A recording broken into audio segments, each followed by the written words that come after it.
Today it's part 2 of a 3-part series of shows as we are counting down the top 12 shows of 2023. Last week it was 12 down to 9, and this week we'll work down the list from 8 down to number 5 as we'll hit on subjects that include the cattle market, also addressing issues about the next generation coming back to the ranch, the global beef supply outlook, and skills needed for ranch managers. That's all on today's show as we're counting down the top 12 shows of 2023. It's 8 through 5 on this episode of the Working Ranch Radio Show.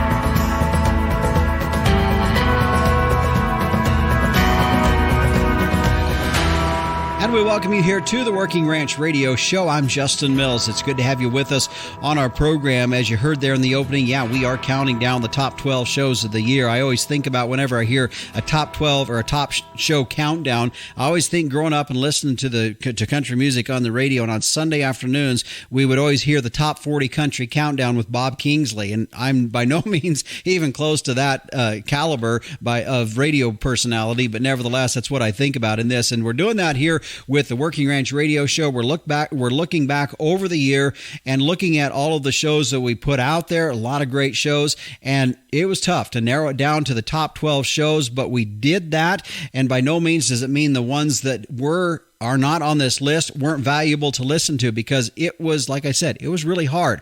And we basically did this by looking at the total first week downloads to total monthly downloads and then their total downloads to date. And one of the things I had mentioned last week, we've actually seen tremendous growth in this last year of first week downloads and shows. When we started over a year ago, we were seeing about 1,000 first week downloads per show. Now we're up to about 2,000 first week downloads. So we had to take that into perspective. And one of the shows that we're going to talk about today was one of the shows we started and kicked off 2023. It's made the list. We're going to talk about it here today. And it was also one of the shows that was kind of the catalyst in helping see our show see some exponential growth. And we'll get into that in just a moment. But let's get right into it. Last week, I'll just recap just a little bit here before we get started into show ranked number 8. But last week, we started with 12, worked down to 9.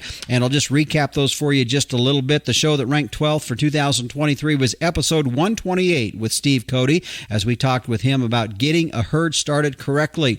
Then in episode 130, which aired in August, that was on Ranch Succession Plan, Your Legacy, a great interview that we had with Dan Childs of the Noble Research Institute.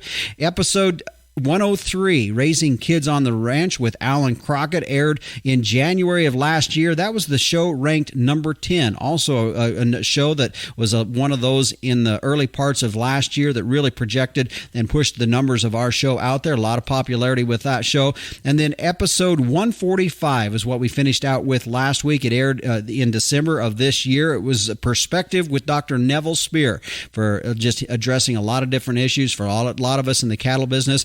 A great conversation with Dr. Neville Spear. Very, very interesting, very informative with that, and that was episode 145. So with that, let's get started. Here's the show ranked number 8. It was airing on September 30th, and it was episode 137. It was with a guest that we've had on our show from time to time. I always enjoy visiting with him. Clint Berry of Superior Livestock out of Justin, Texas, joined us as we talked about, the title of that show was You Can Smell It Coming, and we were talking about the outlook of the fall cattle market. Let's drop in and take a listen to part of that show. Again, it was episode 137. You Can Smell It Coming, Outlook on the Fall Cattle Market with Clint Berry, our 8th ranked show in 2023. We're still going to be in an incredibly high market as compared to when they were marketing calves the year before. Mm-hmm. And I don't see that changing whatsoever.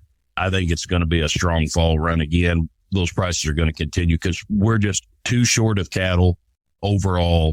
You know, when you're looking at what's going into the pen space and what's going to be on feed for the coming year, we're just short of calves. And that's that's the primary driver in the entire marketplace. We're enjoying great beef demand. Don't get me wrong, both domestic and export wise. And, that's credited to producers raising better cattle, making better beef. That's credited to, the export programs and checkoff programs and everything that's been done to capture more dollar from the consumer and to deliver a more consistent product. But, and we're enjoying the fact that while that's there, but we're also into a short supply. And that's the primary driving factor right now. And everyone that stayed in the cattle business is going to be able to capture and enjoy that. Clint, we left off and we were going to be talking more on the female side of things. Let's start with these young heifers, and we'll just briefly hit that because we know that's going to correlate a little bit with the steers that we were talking about a bit ago. Are we still seeing that big gap? I think anywhere it's been 20 to maybe 25 cents, 50, in there in the past several years on these heifers behind the steers. Is that gap still there? Is what you're seeing this year? Yeah, at least on our data, what we saw as the summer run went on and we sold the majority of the cattle that we market through Superior, from mid-June to mid-September, we were seeing little pressure on the open heifer calves, open weaned heifer calves as replacement values. And what I mean by that is, typically a female is going to be worth, roughly a number in hard money is like $20 back. Some will be more, some will be less. But if you think about it, heifers typically sell somewhere around that $20 a hundredweight less in an operating market. And a lot of producers think, well, it's the same thing when you pull the hides off. And yes, that's true. In general, the genetics are the same, but the machine that you have, in essence, the animal itself, the factory you have is different because heifers, number one, they're not as efficient as a steer, so their average daily gain is always going to be less. And then two is heifers always hang less carcass weight because they're smaller by nature, just like a male and a female. That's just the way, God created it. So heifers always, as a feeder, a heifer is an inferior animal to its steer mate. Now that doesn't mean that your heifers aren't better than that guy's steers or vice versa. It just means that all things being equal, in general, heifers are a little less efficient. And so they sell for, somewhere in that, say, $20 a hundred back range. And we saw that pretty consistent through the summer. Occasionally you'd have a set that you could tell somebody was jumping out on and buying, and they're going to develop them into bred heifers that might bring steer price or better. But overall, that gap remained pretty consistent. 15 to 25 is dang sure the fair number there that we saw throughout the summer. And that tells us, that's a great indicator to tell us if we've got pressure from a replacement standpoint on building this cow herd. And what those numbers tell us, for everybody that's staying in the business and are marketing calves, that pushes that time frame of adding calves back to the calf crop out for another year. So when people start talking about, well, how many years are we going to enjoy this market under the current fundamentals, what that's saying is we're not rebuilding this year. Wow. We're going to be at least another year out. So before we start retaining females and start adding, production units back into the overall cow herd, to add calves back into the calf crop, going to the pens and the feed yard, we're another year out that much farther. And so you can do the math and start to figure out when your open heifers start calving and you actually get those calves to wean and pen, and that pushes that market out for another year. And I think that's a critical factor to watch for. And that's not an uncommon thing if you think about it, just from a business standpoint. Most of us require capital to operate. We're not blessed with the fact that we've got a huge amount of cash sitting in the bank account. And we've had some awful tough years last several, especially depending on what part of the country you're in. We've had operating notes that have ran longer and higher than what we wanted. We've dealt with drought. We've dealt with high feed prices. We've dealt with higher interest rates on all of that operating capital. And so it's not uncommon that we've got to cash some of these animals out and reap the benefit of this higher market to get square on the red and black line on our profit loss statements before we can reinvest again. And I think that's a big portion of what you see. And it's not uncommon why traditionally every year the replacement market is the last market for an uptake in the cattle business. When we start to bump prices on calves, we start to bump prices on the live cattle, on the finished cattle, fat cattle. The last thing to come in is the bred stock market, the replacement female market is how I should probably say that correctly. But that's the last, because of the cash flow scenario where, the average rancher needs to get his hands on that, square himself up, and then he can reinvest it looking to add to his business model. Okay, let's talk on this bred market, because that is the other big element that I know is a lot of guys are thinking about a little bit here. And we're still a ways off before this bred market really is going to heat up. But boy, there's going to be some value in these bred cattle, I'm guessing.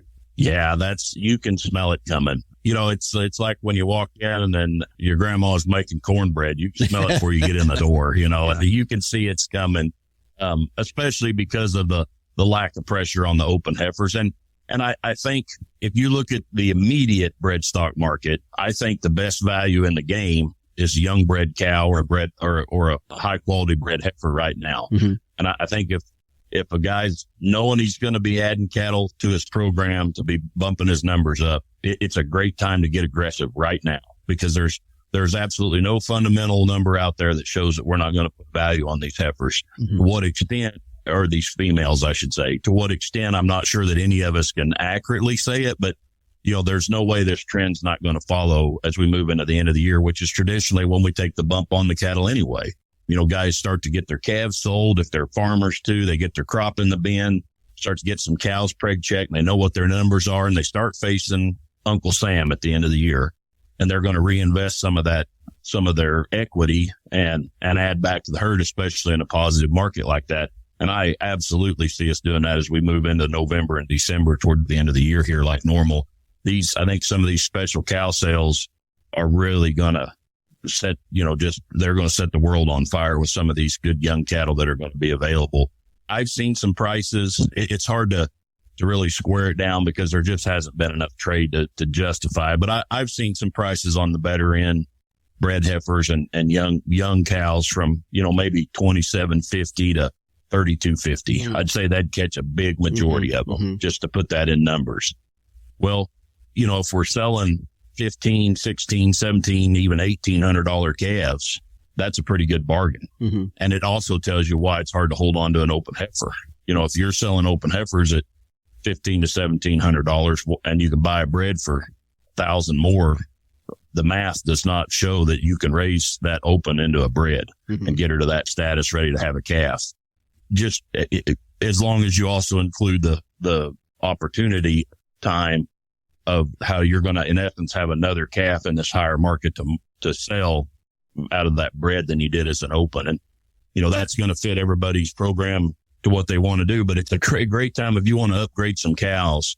It's a great time if you can move quickly to buy maybe some better genetics and add to your herd that advances you that much faster, while you're also increasing your bull power. But I'm excited to see where this is going to go. Usually that number's, you learn over the years that number's somewhere between 2.5 and 3 calves is the value of a bred stock animal. And like I said, if you do the math on what we've been selling some calves for, that we're not there right now. It's a great time. It seems like a great big number buying a female, but the margin, the math, the equation says that it makes sense. And again, that was just a portion of that great conversation that Clint Berry or Superior Livestock and I had as we were talking about the outlook on the fall cattle market. It was episode 137 that aired in September.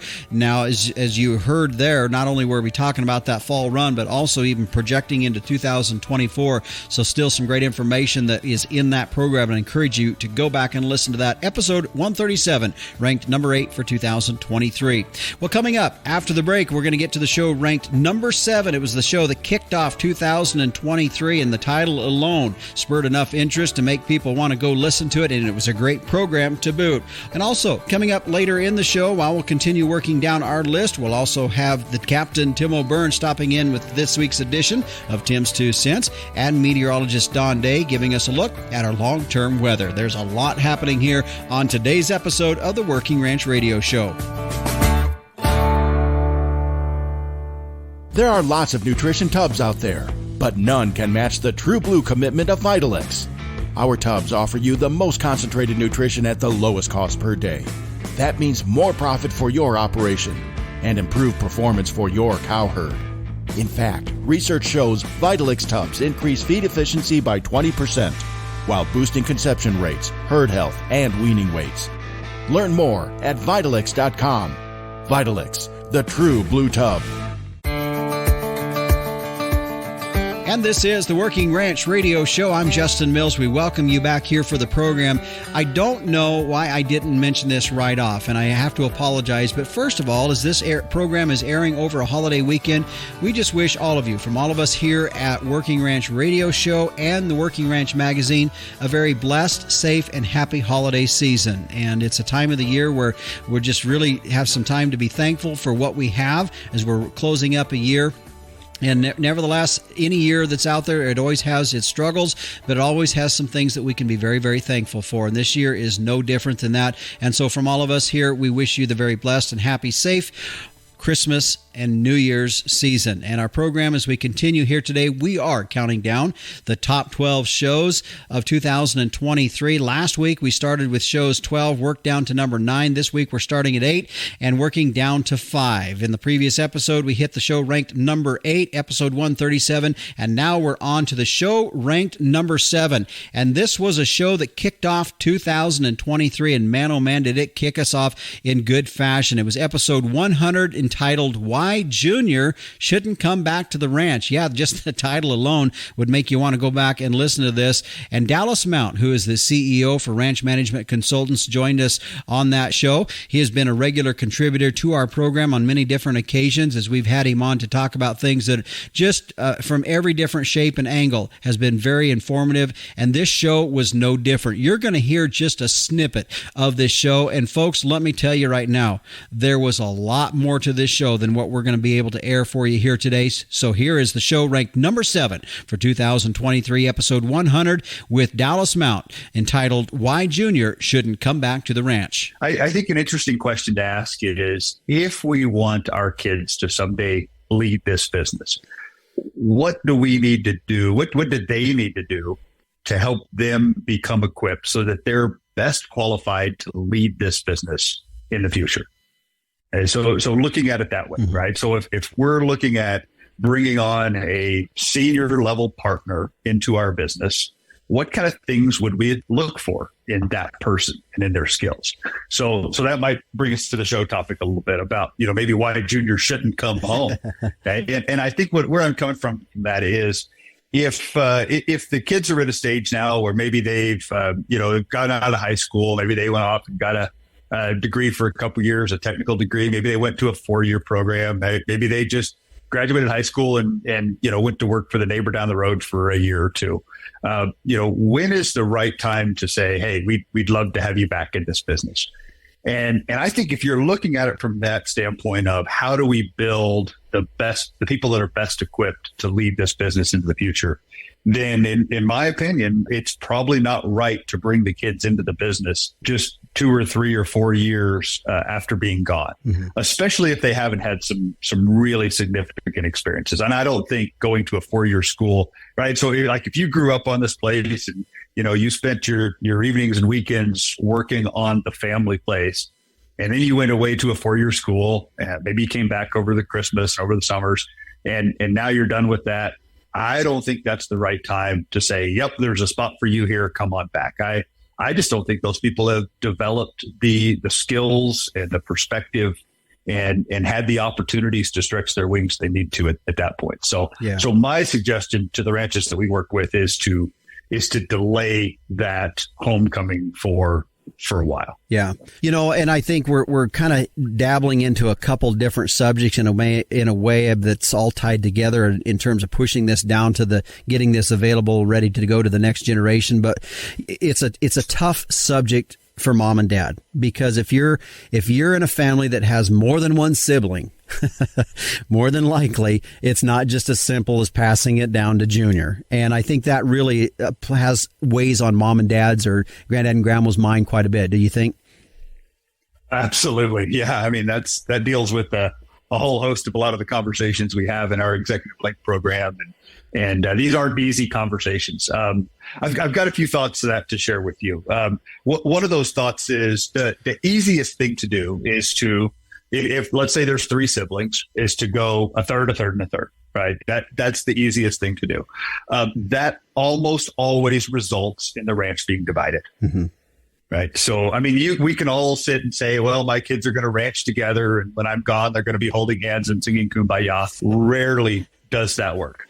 right? So sometimes they put up with it till mom and dad are either gone or out of the picture enough that they have the control to do with it. But it almost always results in the ranch being divided at some point. And I'm not saying that's a terrible thing. I mean, the matter of fact is at some point, the ranch will probably be divided. Yeah. Right. But do you want to have that happen on the transition year that you're doing? So if you want an alternative, then the alternative is to make it clear before the transition event occurs that this is our intent. We are going to give the land entity, whatever it is, we're going to give that intact to the person who returns.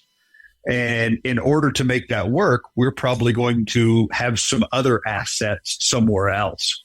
They're probably not going to be of equal value, but they might be an insurance policy. They might be a set of mutual funds somewhere. They might be another business that you've built over the years that you can give to the non-returning heirs.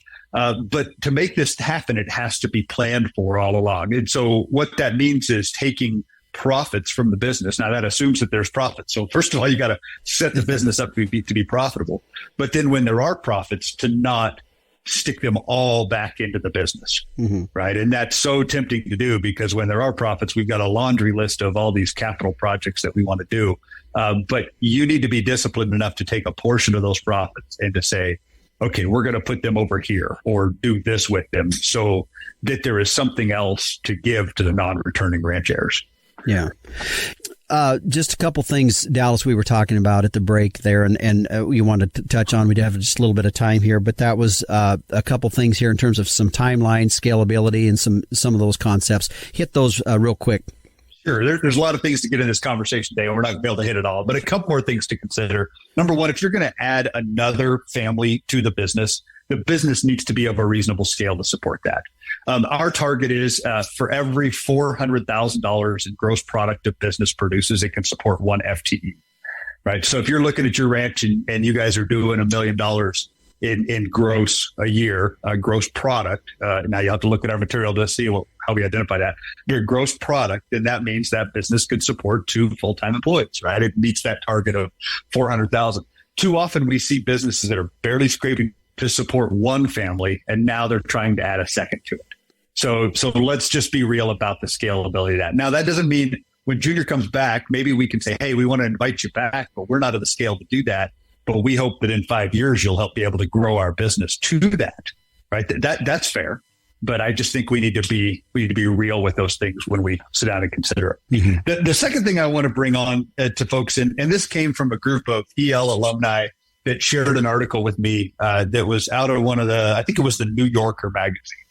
And it said, your management decline is coming sooner than you think. Right? And it was about CEOs of Fortune 500 companies and the decade of life of the leader in those businesses. And it was really hard on those people that are past their 50s in terms of the decade of life.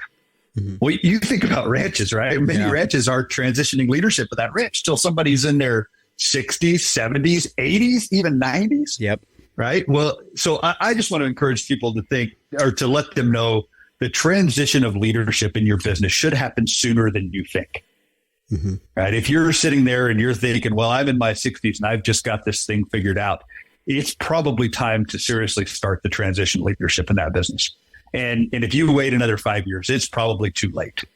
Right. I mean, so how do you do that? It doesn't mean it has to happen all at once. Right. It's not a walk in one day and you're the boss and walk in the next day and Junior's the boss. Right.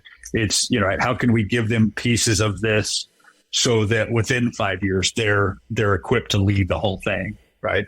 But I would just encourage people that transition of leadership in your business needs to happen sooner than you think. By the time somebody's in their 40s, they really should be controlling the decision making in it. So that's just my thoughts. And there was just so much in that interview. We shared with you just snippets and bits and pieces of that conversation that we had with Dallas Mount on why Junior shouldn't come back to the ranch again. A play on words, as you heard there. And really, it was just how can we prepare Junior so that they do want to come back to the ranch and how that would work. A great conversation that aired January 6th of 2023, episode 100. It's what kicked off this past year. And man, oh man, was it a good program program to get the year kicked off. Now, I'd also mentioned that we do have some honorable mention programs that I'd like to bring up from time to time. Speaking of Dallas Mount, we did episode 125. I'll throw in the honorable mention category that aired in July of this year. It was Principles Over Practice, and a great program there that I'd encourage you to go back and listen to as well. Stay with us. We're going to take a break. We're working down the list. We'll get to number 6 and 5 coming up in the next few segments. This is the Working Ranch Radio Show. Nothing delivers a better return on investment like cattle health. Set up the next generation for lifetime performance with Zinpro Avela 4.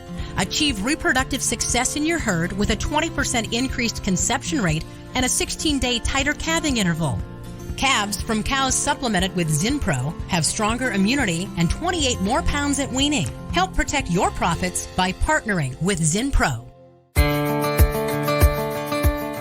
We are counting down the top 12 shows of 2023 of the Working Ranch Radio Show. This is part 2 of a 3-part series of programs. Last week we started at number 12 and worked on down to number 9. Today it's 8 through 5, and next week it'll be the top 4 shows of 2023. Hi, I'm Justin Mills, and we are glad to have you joining us on our program as we are now on to number 6. And definitely the markets was a subject we hit from time to time throughout 2023, as we do in most of the years. But this one was a little bit different because we were actually looking at more of the global beef supply outlook and why it's supportive to our future domestic markets. It was episode 123 that aired in June 24th of this past year with Brett Stewart, who is with Global Agri Trends, a great program that had a lot of useful information. And again, folks, I'm going to say it, we are airing just a portion of that show, and if you hear something in that sparks your interest, you will want to go back and listen to episode 123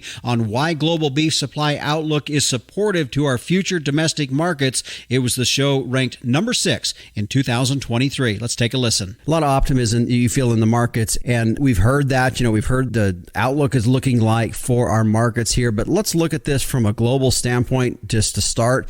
And you really see a lot of optimism in this market going forward. Yeah, it's interesting, Justin, when you look around the world, and we're all aware of what's going on in the U.S. We've went through a drought. We've liquidated almost 2 million beef cows. We're starting to see the prices lift. But when you look around the global markets at what's going on, it's interesting. We are in a spot here, and I've been doing this for most of the last 20 years. I've never seen a situation like this. But when I look out at what's going on in Brazil, Brazil has aggressively killed females to supply the Chinese market.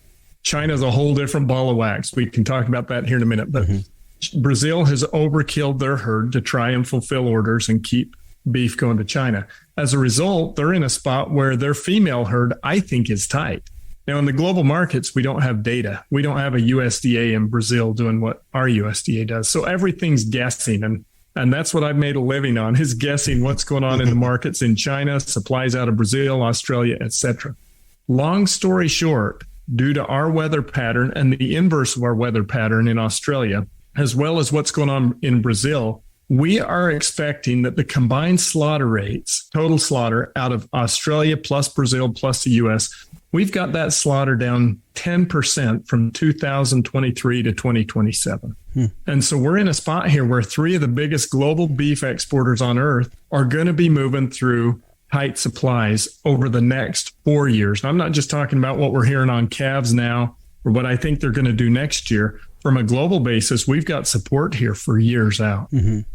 When you talk about this export market and our global market, let's put it into perspective as far as what that does. How much of an effect do we see from the global market on our U.S. market? I know, and maybe I'm not phrasing that question right, but I feel like sometimes we're really consumed about our domestic market here in the U.S., and it is a big part of our industry. So I don't want to downplay that, but at the same time, I don't think we quite understand, or at least I don't quite understand, really the implications that we see from that global beef market as a whole and its effect on us here in the U.S. Yeah, I get what you're saying, Justin. So yeah, when you're sitting there on the ranch, you say, oh, the price that those Japanese pay for beef tongues is a long ways from what I get paid for my calves, right? And there's a lot of interactions and transactions in between those two. So you can look at it pretty simply this way. Exports on a tonnage basis, we export about 10% of our beef production. About 10% of the beef pounds goes out of the country. Now, I run a little metric here. I take export dollars as a percent of the fed steer value. That export dollars as a percent of the fed steer value 10, 15 years ago, it was about 10%, about the same as the volume. Today, it's well over 20%. So we export 10% of our production and over 20% of our value. Okay. And that's just happened in the last 10, 15 years. I'll tell you, it is shocking. And I haven't been to China since COVID, but 2019, I was over there 3 times. I've been to China pretty much every year for the last 20 years. And what's happened just in China alone is pretty shocking. And to see that beef demand come on, I mean, for years, I'd go to China and eat pork every meal. Or if I ate beef, it was old dairy cow beef, some real lean beef, and they'd boil it, boiled beef. The last 8 years in China, every restaurant, you go through those big malls in Beijing or Shanghai or Guangzhou, every restaurant has a picture of white fat marbled beef in the window. And it is, I don't know how to explain it. It's like cell phones or cars. It is the new thing in China. And so historically, we used to sell a lot of beef into North Asia, North America and North Asia, Canada, Mexico, Japan, and Korea. That was the majority of our beef. Well, selling beef to Japan and Korea, they had a pretty cozy agreement how they allocated the cuts. And then China comes into the market. And all I can say for a cattle guy, it's kind of like if you've ever been at the sale barn and there's 2 guys buying cull cows. Yeah. You've been there, right, Justin? Yeah. 2 guys. And you're watching cull cows sell going, I kind of feel like I'm getting pillaged here. I feel like something's going on. What happens when that 3rd guy walks in and starts bidding? Then you find out I'm getting a fair price. And that's what happened when China came into the global markets. All of a sudden, Japan and Korea just flat could not keep up. And what we've seen just here recently, Japan is the one least able to step in the ring and bid with those guys. And so China coming into the market really increased the value of our export dollars. Yeah. How active is Australia and Brazil trying to hit that China market? I mean, are we all 3 hard competing on China? Yeah, Brazil's the biggest supplier by a mile. Oh, really? They're supplying the most beef, Uruguay, Argentina, Australia, New Zealand. But here's the deal. When you talk about grain-fed beef, and I told you those pictures all have white fat marbled beef. Now, all those restaurants don't have white fat marbled beef, but all the pictures are. White fat marbled beef is only produced in the U.S., in Canada, and about 30% of Australia. And so in that Chinese market, there's a lot of Australian beef, Brazilian beef going in that's $1.50 a pound cheaper than ours. The highest price imported beef into China month in, month out is the U.S., and it's by a wide margin.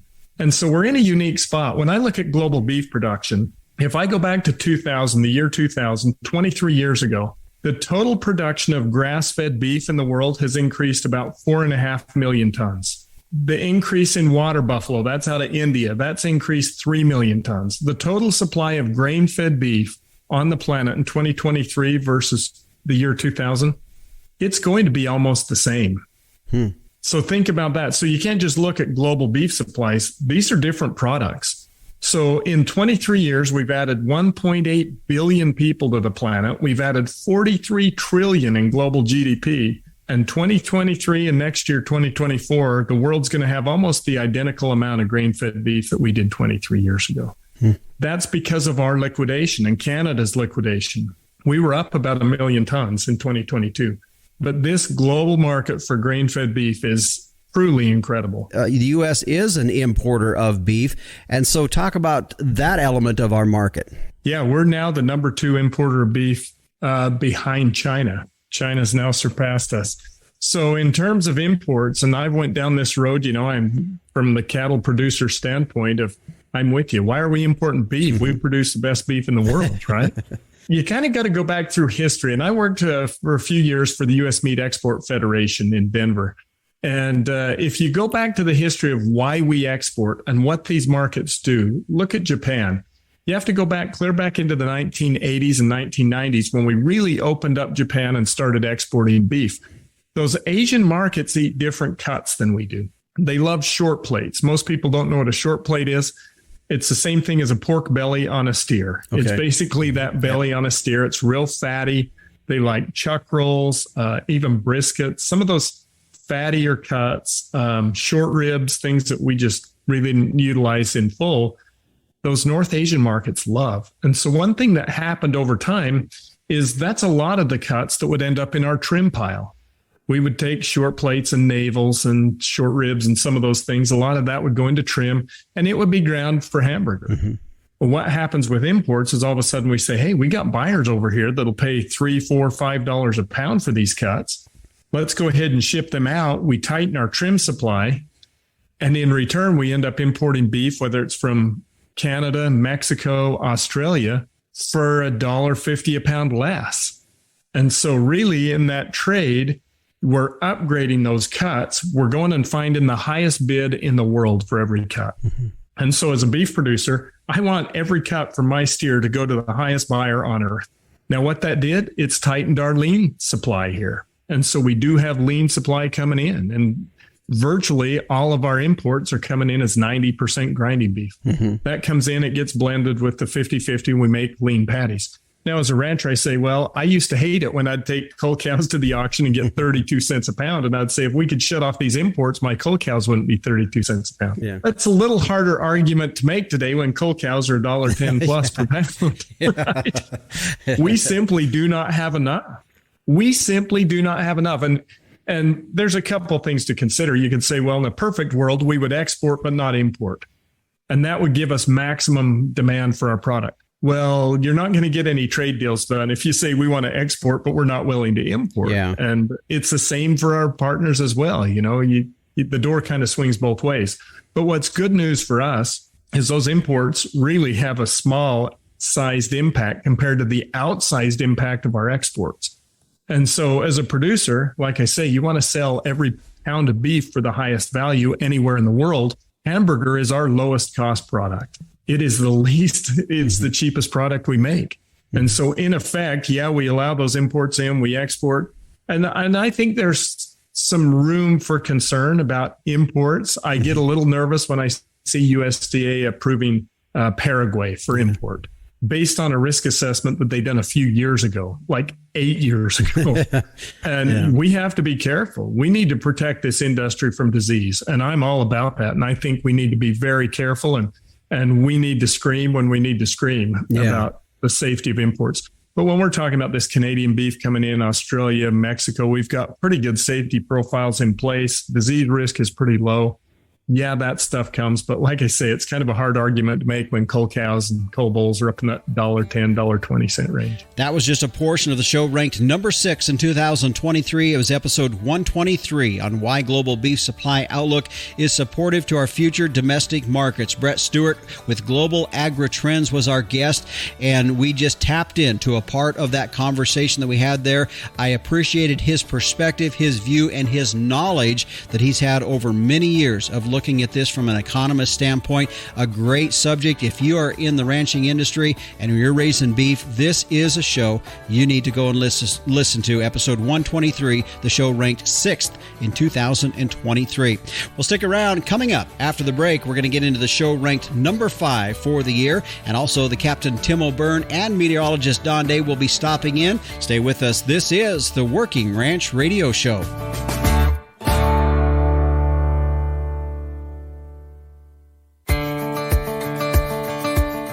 Welcome back to the Working Ranch Radio Show. I'm Justin Mills. As we continue our countdown of the top 12 shows of 2023, we are down and working on number 5 in this segment, and we are going to be joined by Rick Machen of the King Ranch Institute for Ranch Management as I caught up with him in episode 131 entitled Skills Needed for Today's Ranch Manager. It aired on August 19th of this past year, and it really stemmed from the idea of knowing that we do have a lot of folks listening and that are both managing ranches or wanting to be a ranch manager. So this was a show where we addressed that subject on skills needed for today's ranch manager. A great conversation we had with Rick Machen of the King Ranch Institute, episode 137. The show ranked number 5 in 2023. I think that getting experience and exposure, whether they go to college, and then I think it's a great thing if the family can afford it, go get a job and work in the industry elsewhere, work in finance, work in another segment of the beef industry other than cow-calf, work in a feed yard, maybe work for a packer. I think that diversity of experience only adds to the toolbox of a person that's going to either eventually go back to the family ranch and manage that or manage for other ownership. And so it gets back to our original discussion about change. So things are changing so fast outside or away from the ranch that if we grew up with Dad and we always did it Dad's way for the reasons Dad did it, those reasons may not be valid anymore. So I think that breadth of exposure is critical. We require candidates to have 3 to 5 years minimum beyond the bachelor's degree before they apply to come to our program. We think that maturity is important, the demonstration that they're passionate about the industry, but again, that broader exposure to different segments of the industry only makes them more well prepared to be a manager and participate in our program. Very good. Rick, you've got about 3 things or 3 kind of umbrella things. Within each of those things are some subcategories and specific skills. So let's get into the first one that you identified, and that is tactical skills. What are you meaning by that? Yeah. Well, again, Justin, it's great to be with you on the show, and been looking forward to this discussion. And tactical may not be the most appropriate word. It's just a word that I use. But those skills are the day-to-day chores that we all grew up doing.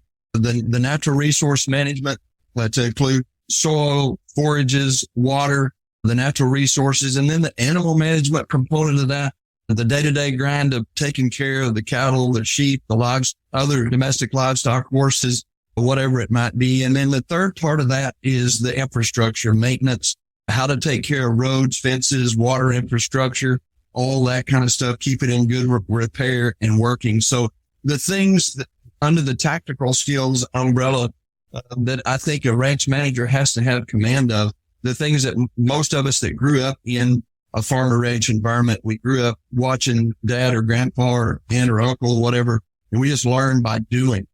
I think today's ranch manager, to be effective, needs to know how to do those things and do them well.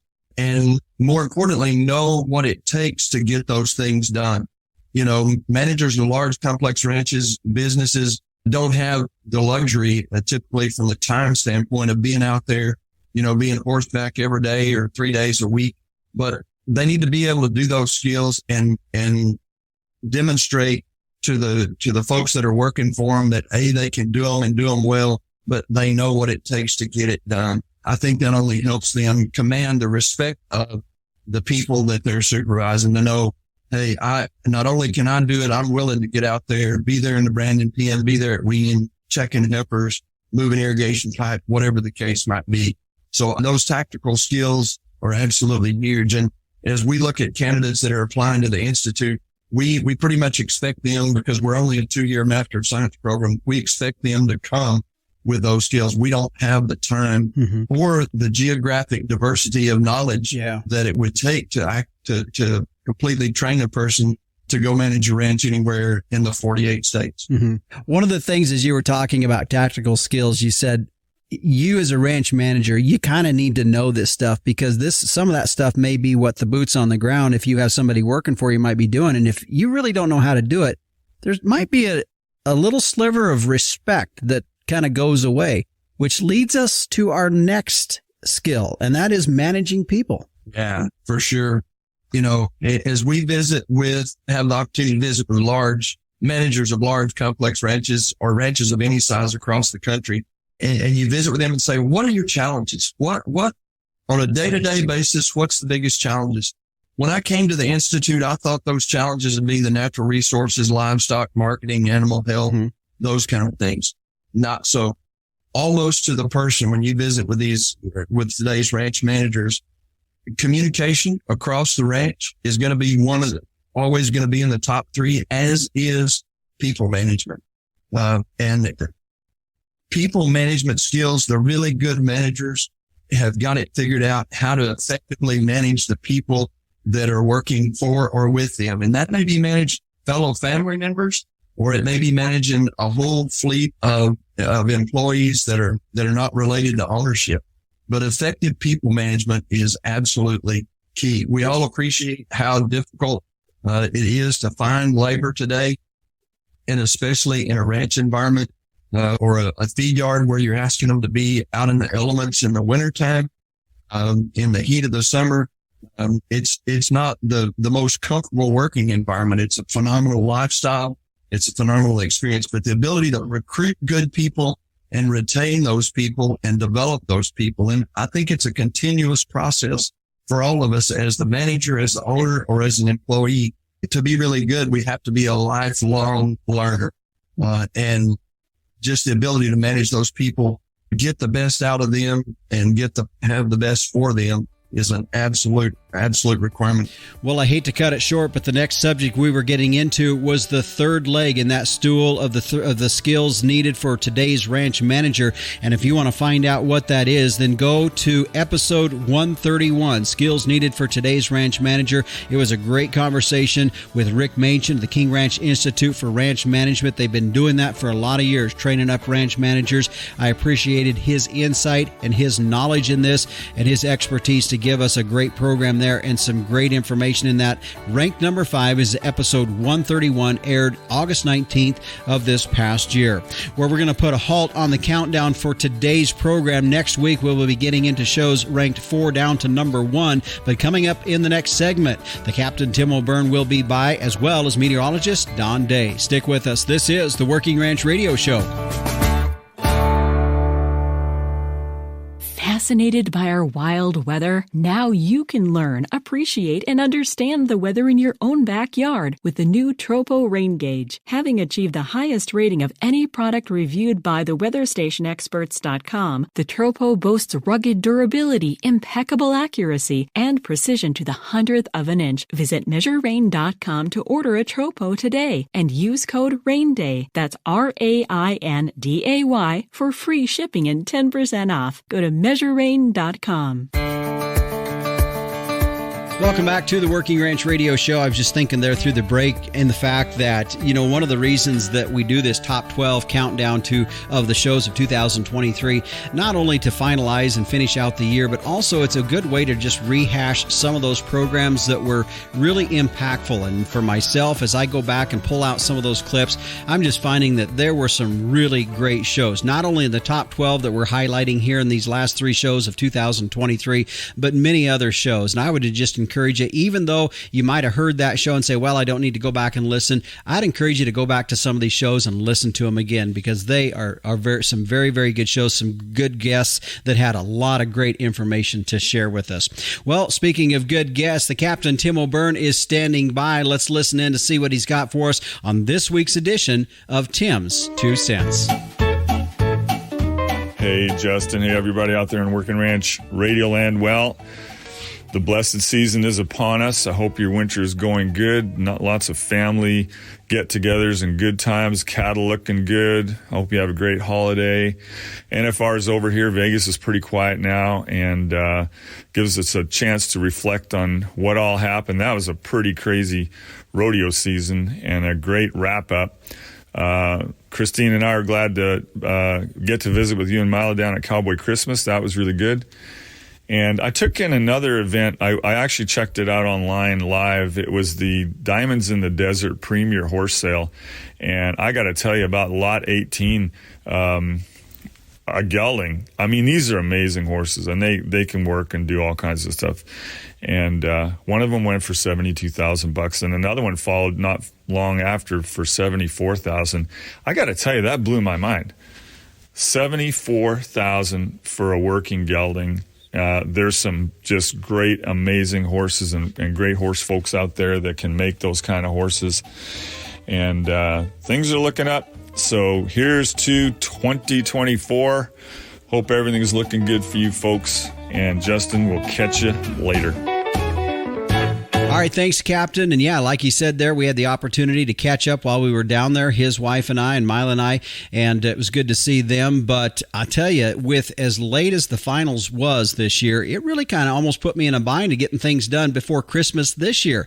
But it was a good time, and it was a good opportunity to see the captain and his wife as well. Well, let's switch gears now just a bit and take a look at our long-term weather. Joining us is meteorologist Don Day. And Don, we always do try to get and look at a long-term weather forecast on our program here, but with the many variables that we're seeing in the weather elements that make up our weather across the country, it's been pretty tough here as of late. Yeah, there's a lot of moving parts, and we're looking at these moving parts moving against each other and really making it very difficult. Even our best, highest resolution, fastest computer models, complete with even the latest in artificial intelligence trying to help us forecast the weather, really getting past 2 or 3 days has been really, really hard. And a lot of reason for that is that the El Nino out in the Pacific is reaching its peak strength right now. That's starting to affect the weather. That's one reason why we've finally seen some good precipitation over the last couple of weeks in the Southern Plains. California last week doing very well with some good rainfall. That is also working with what has been some really cold weather over in Asia and Siberia. Not a lot of folks know about.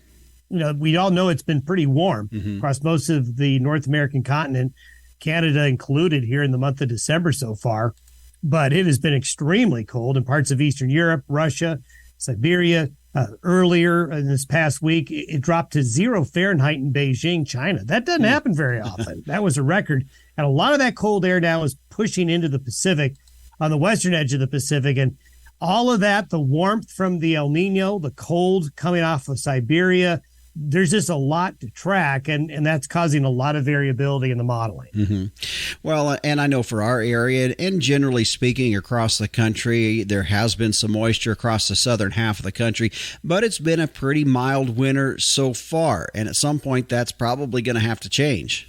Yeah, what we're going to be watching is that colder air moving across the Pacific into the continental United States in about a week or so. Now, it's going to get modified. You take that Arctic air off the continents and you put it across the water. Well, that's going to temper the Arctic air a little bit. But that Arctic air will interact with the warmer water temperatures of the ocean, causing some storms to form across the North Pacific. And we're also looking at probably a movement of the colder air from the other side of the hemisphere to this side. And we expect that especially around the 5th and the 10th of January. So as we go into the new year, some of this very mild weather we've been enjoying across the United States during the month of December, well, it's going to be feeling more like winter, especially in the central and the eastern parts of the U.S. You bet. All right, Don, well, appreciate it. I'll let you go here, and thanks for joining us here with a look at our long-term weather, and wishing you all the very best here this Christmas weekend, and as you prepare for this coming New Year's as well. We look forward to talking to you next week. Sounds good. You too as well. All right. And again, that is meteorologist Don Day with a look at our long-term weather. His website can be found at dayweather.com. That's where you can go and find if you're interested in purchasing some weather equipment, various things like that, or you want to tune in each and every morning to his daily video podcast. You can find the link from his website at dayweather.com. Stick around. We'll put a wrap on this week's show when we return on the Working Ranch Radio Show.